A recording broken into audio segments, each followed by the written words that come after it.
tentang adanya gerakan politik yang mengarah pada upaya pengambil alihan kepemimpinan Partai Demokrat secara paksa yang tentu mengancam kedaulatan dan eksistensi Partai Demokrat.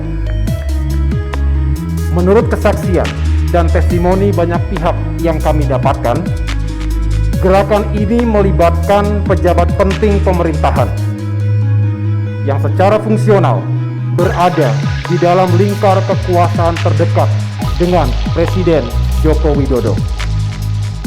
Lebih lanjut, gerakan ini juga dikatakan sudah mendapatkan dukungan dari sejumlah menteri dan pejabat penting di pemerintahan Presiden Joko Widodo.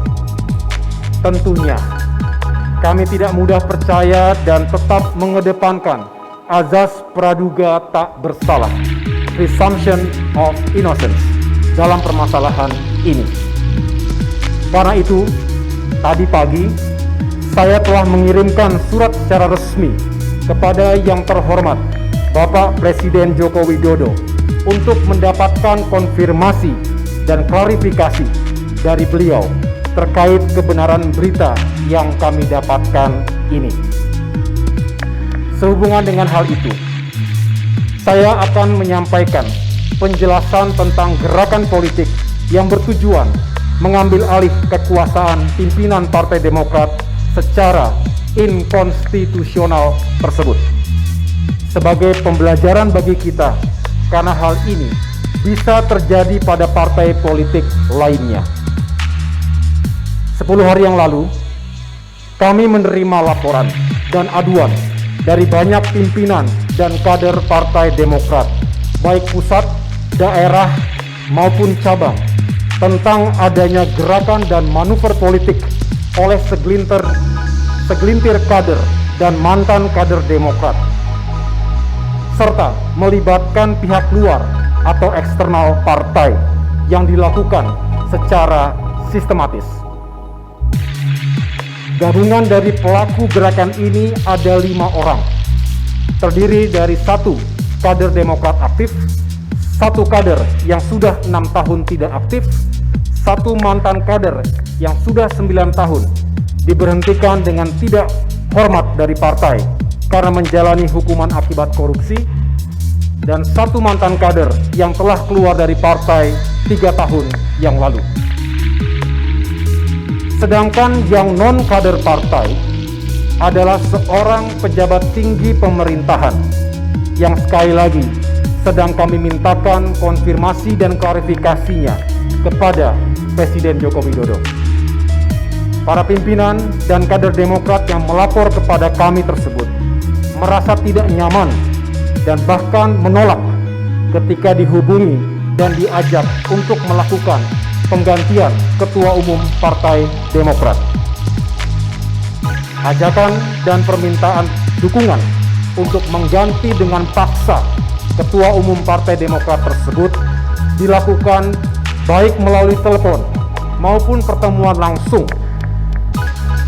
Dalam komunikasi mereka, pengambil alihan posisi Ketua Umum Partai Demokrat akan dijadikan jalan atau kendaraan bagi yang bersangkutan sebagai calon presiden dalam pemilu 2024 mendatang. Konsep dan rencana yang dipilih para pelaku untuk mengganti dengan paksa Ketua Umum Partai Demokrat yang sah adalah dengan menyelenggarakan Kongres Luar Biasa atau KLB. Berdasarkan penuturan saksi dalam berita acara pemeriksaan, untuk memenuhi syarat dilaksanakannya KLB, pelaku gerakan menargetkan 360 orang para pemegang suara yang harus diajak dan dipengaruhi dengan imbalan uang dalam jumlah yang besar. Para pelaku merasa yakin gerakan ini pasti sukses karena mereka mengklaim telah mendapatkan dukungan sejumlah petinggi negara lainnya. Kami masih berkeyakinan rasanya tidak mungkin cara yang tidak beradab ini dilakukan oleh para pejabat negara yang sangat kami hormati dan yang juga telah mendapatkan kepercayaan rakyat. Kami berharap semua itu tidak benar. Tetapi kesaksian dan testimoni para kader Partai Demokrat yang dihubungi dan diajak bicara oleh para pelaku gerakan tersebut memang menyebutkan hal-hal demikian. Sebenarnya, kami sudah mencium gejala ini sejak 1 bulan yang lalu. Pada awalnya, kami menganggap persoalan ini hanyalah masalah kecil saja, urusan internal belaka. Tetapi, sejak adanya laporan keterlibatan pihak eksternal dari lingkar kekuasaan yang masuk secara beruntun pada minggu yang lalu, maka kami melakukan penyelidikan secara mendalam. Awalnya kami tidak begitu saja percaya ketika para pelapor menyebut nama tokoh yang berencana untuk mengambil alih kepemimpinan Partai Demokrat itu, mengingat posisi yang sedang ia emban saat ini dan faktor latar belakangnya.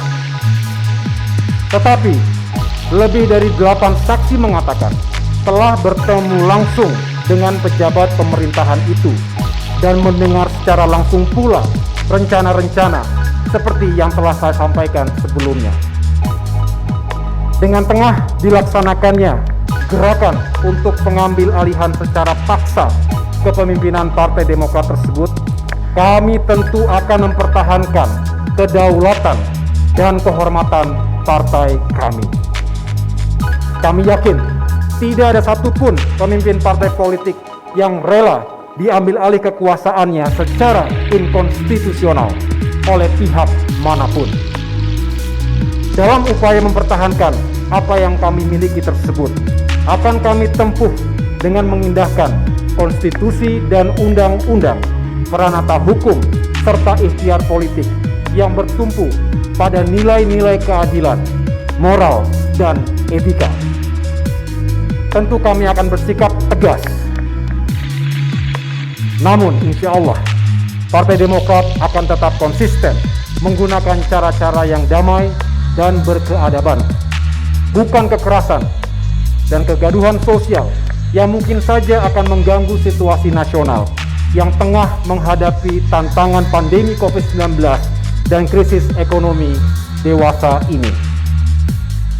Secara internal, Dewan Kehormatan dan Mahkamah Partai Demokrat tengah bekerja melalui mekanisme dan proses yang diatur oleh konstitusi partai atau AD dan ART untuk menindaklanjuti laporan atas gerakan ini, sehingga segala sesuatunya dapat kami pertanggungjawabkan. Bersama dengan itu, kami juga telah mengkonsolidasikan partai kami yang tengah menghadapi ancaman serius ini. Kami sungguh bersyukur karena hakikatnya semua pemimpin dan kader Demokrat menolak dengan tegas segala niat, upaya, dan gerakan untuk mendongkel kepemimpinan Partai Demokrat yang sah. Saya telah menerima surat pernyataan kesetiaan dan kebulatan tekad dari seluruh pimpinan di tingkat daerah dan cabang di seluruh Indonesia untuk tunduk dan patuh kepada Partai Demokrat dan kepemimpinan hasil Kongres kelima Partai Demokrat tahun lalu yang sah. Dengan kata lain, insya Allah gerakan ini dapat ditumpas oleh kesetiaan dan kebulatan tekad seluruh pimpinan, baik di tingkat pusat maupun daerah dan cabang, serta seluruh kader Demokrat lainnya di berbagai wilayah tanah air. Kepada para pelapor baik pimpinan daerah dan cabang maupun para kader lainnya, atas nama pimpinan Partai Demokrat, saya memberikan apresiasi yang setinggi-tingginya. Kepada seluruh kader Demokrat, saya instruksikan untuk merapatkan barisan dan tetap mempertahankan soliditas yang telah terbangun ini, serta terus bersatu dan senantiasa memperjuangkan harapan rakyat Indonesia. Kita jangan gentar menghadapi ujian dan tantangan ini, karena meski Demokrat diganggu, justru akan membuat Demokrat semakin kuat. Sejarah mengatakan, tidak ada partai yang kuat tanpa cobaan yang berat. Kapal yang kokoh tidak akan hancur diterjang ombak. Nahkoda yang tangguh tidak lahir dari lautan yang tenang. Rekan-rekan wartawan yang saya hormati dan muliakan, saya masih ingat di tempat ini pada tanggal 15 Februari 2017, saya memberikan pernyataan pengakuan kekalahan dalam kontestasi Pilkada DKI Jakarta.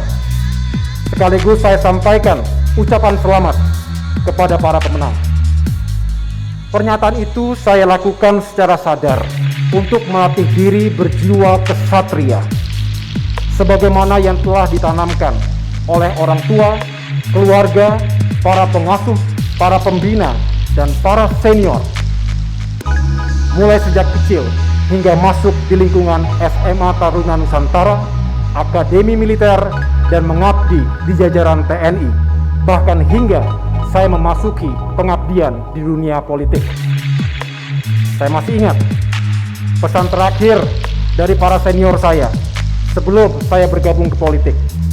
Mereka mengatakan, "Gus, kualitas seorang perwira dimanapun ia berada, baik ketika aktif di militer maupun di masa purna tugas, bukan ditentukan oleh pangkat dan jabatan, tetapi oleh karakter dan etika keperwiraan serta sifat-sifat kekesatriaannya." Saya menyadari bahwa persoalan ini merupakan ujian dan tantangan untuk lebih mendewasakan partai kami, serta membuat kami lebih kuat dan lebih besar lagi.